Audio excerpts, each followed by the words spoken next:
There's a guy called Otto Scharmer from a place called the Massachusetts Institute of Technology, and he's come up with something called the theory, which is a way to help us understand some of the key issues that are happening in the world. And he says that there is a big disconnect between people. There's a big disconnect to self. There's a big disconnect to each other, one another.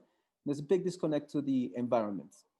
Uh, we're in a world where we see that there are so many, there's a great future that can be possible. There seem to be more conscience being built across the world and good things happening.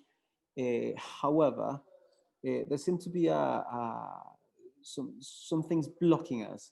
We could almost perceive that there is a new future that is possible. The changes that we think might be possible in society are almost there. We can almost touch them, but we can't quite get to them. So he says that in order to achieve those changes, we must, rather than take a leap of faith and jump across, we must go down. And going down can also mean going down into ourselves. And so when he speaks of listening, he speaks of listening in four levels. And the first level of listening, yeah, which is not quite listening, is called downloading. Okay, so downloading is not quite listening because it's a one-way conversation. So in the context of community organizing, downloading is really when you go off to tell people information, to mobilize people. You tell them what's going to happen, you tell them the story, and you're not interested in what they necessarily have to say. You're just interested in telling them why they should come to this action when the action is taking place and you're inviting them. It's a one-way street. It's a one-way conversation. And within downloading, all we're doing is just reconfirming what we already know. Yeah? Reconfirming what we already know.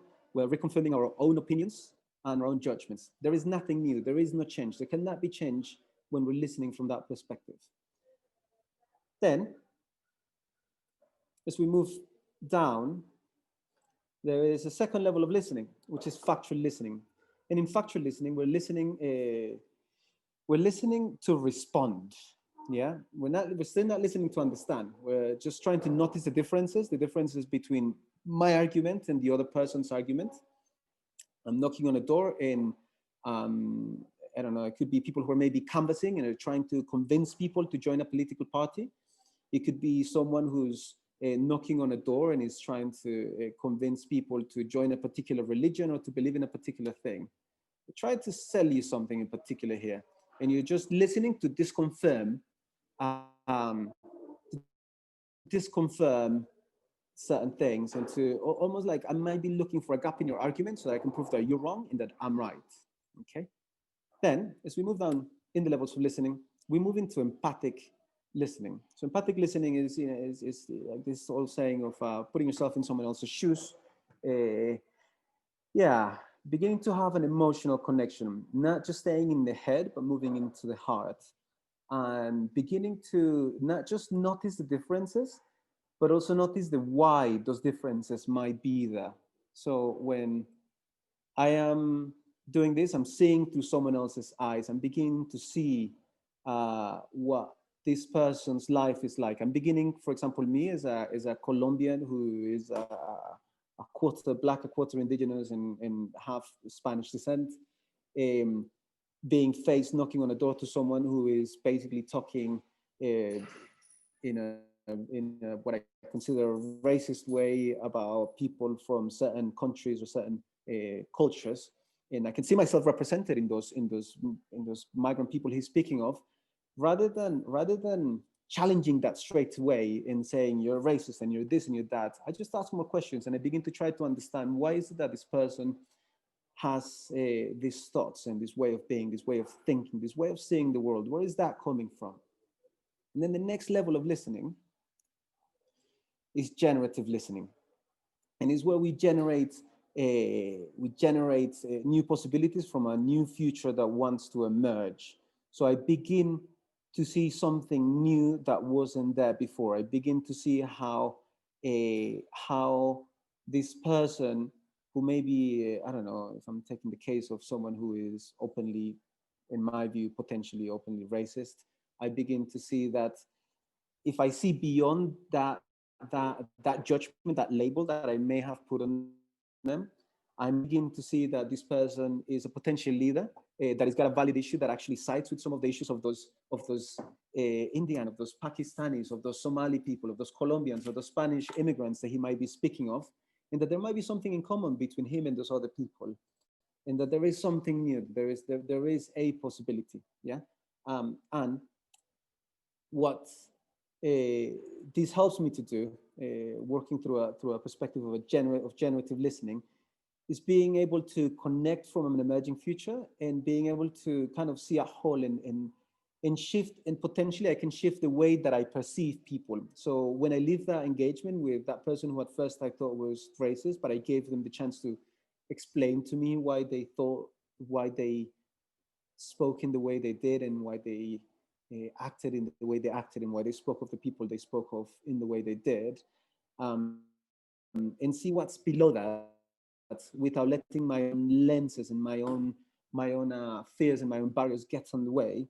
I might begin to change myself so that next time I come into an engagement of that sort, I'm coming with a bit more openness into that engagement. And so you might be thinking, well, yeah, that's really easy to say, but how do you do it? Okay, so um, firstly, we need to move away from downloading and just trying to pour, when I knock on doors, trying to pour my beliefs into other people and what I think is right into other people, and to move from to move away from downloading. I need to factual listening. I need to have an open mind so that I can be open to new data that may begin to disconfirm some of the things that I already know. Yeah, and then to move into from factual listening, from that space of debate, of arguments, into an empathic listening. I might want to begin to work with an open heart. Okay, so open up my heart, open up my feelings, begin to see the person not as someone who I disagree with, but as another person who has potential, another human being that is just like me, um, and that has good in their heart, um, and I can begin to see where that good is coming from, and see who this person really is as a person, and not just as someone who opposes me. And then to move into generative listening, we need to have an open will, and that means being able to realize that maybe I can also change myself. There are things that I need to change within me. Okay, and so I'm going to invite you to reflect on this teaching I have just brought in. If you want to look more into it, you can look online for levels of listening. You can also go online and look for the U Lab, and